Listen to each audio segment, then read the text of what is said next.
was another big week in the Jeffrey Epstein investigation. His personal attorney since the mid-90s, Darren Indyke, testified to the House Oversight Committee that he did not know anything about Epstein's sexual abuse of underage girls at the time it was happening. Meanwhile, questions remain if U.S. Attorney General Pam Bondi will comply with the committee's subpoena to answer questions about the investigation. House Democrats stormed out of a last-minute closed-door briefing with Bondi this week. They say they were enraged by her refusal to commit to testifying under oath. What we witnessed today was absolutely a farce. It is outrageous, it's infuriating, and it continues this White House cover-up of the Epstein files. We want her under oath because we do not trust her. Why don't we trust her? Because she's a liar. Well, Democrats also pressed Chairman James Comer on whether he'd compel Bondi's testimony or seek to hold her in contempt. But Comer does not seem that interested. I personally don't see any reason for her to do a deposition. She's the sitting attorney general. She's turning over documents. I think the Democrats want to do this to embarrass her. I did not vote for the subpoena to bring her in for a deposition. That's clear. Joining us now, Congressman Stephen Lynch of Massachusetts, a senior member on the House Oversight Committee. Congressman, thank you so much for joining us this weekend. I want to start right with Darren Indyke. I want to read part from his opening statement on Thursday. He says, "Let me be clear. I had no knowledge whatsoever of Jeffrey Epstein's wrongdoings. My complete lack of involvement in that misconduct is a matter of record. Not a single woman has ever accused me of committing sexual abuse or witnessing sexual abuse, nor claimed at any time that she or anyone else reported to me any allegation of Mr. Epstein's abuse." He worked for him for years and years and years while this was happening. I assume Mr. Indyke, being an attorney, is a smart man. Why do you think there are so many smart people, connected people, rich people who are around Jeffrey Epstein have had no clue what was going on with Jeffrey Epstein? No questions popped up in their heads. Yeah, well, I think in terms of the business aspects of Epstein's operation, he did keep that compartmentalized. But look, Pam Bondi told us. I asked her a couple of days ago at our hearing. She said there was evidence and testimony from 1,200 victims. How do you have 1,200 victims and the only one who faces the consequences is Jeffrey Epstein, who took his own life?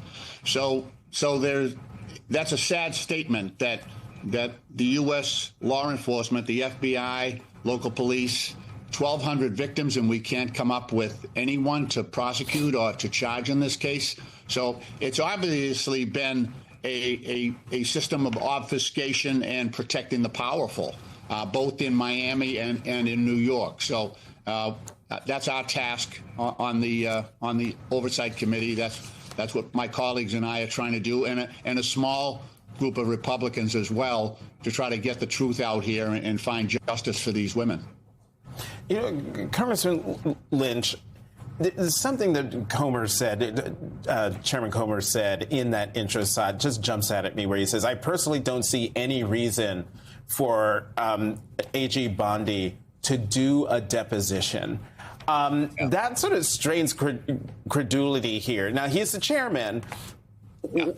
Is what he said, is that something that could get in the way of the Attorney General from sitting down before the committee in a hearing, but most importantly, under oath, to talk about what's happening with Epstein, the investigation, and quite honestly, what dealings or things wasn't she the Attorney General for Florida? Mm-hmm.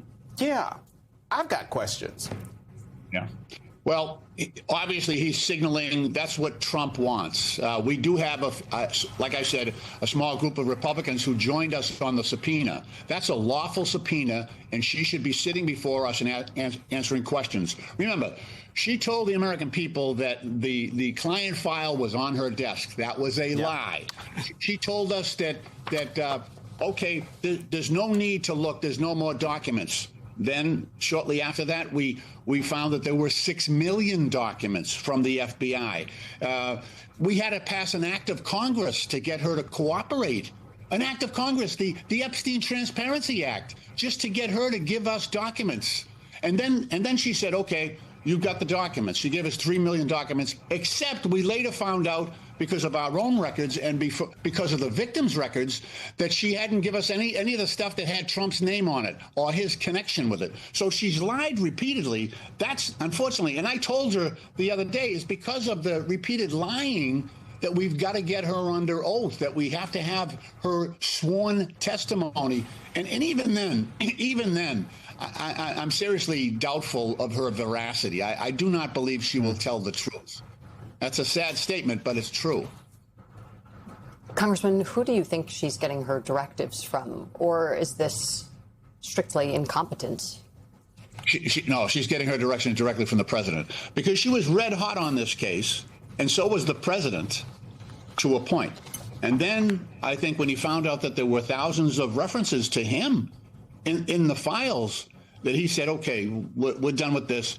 He actually said publicly, he said, what are you investigating Epstein for? He's dead. You know, he wanted to move on. And then I also questioned Todd Blanche the other night at our hearing.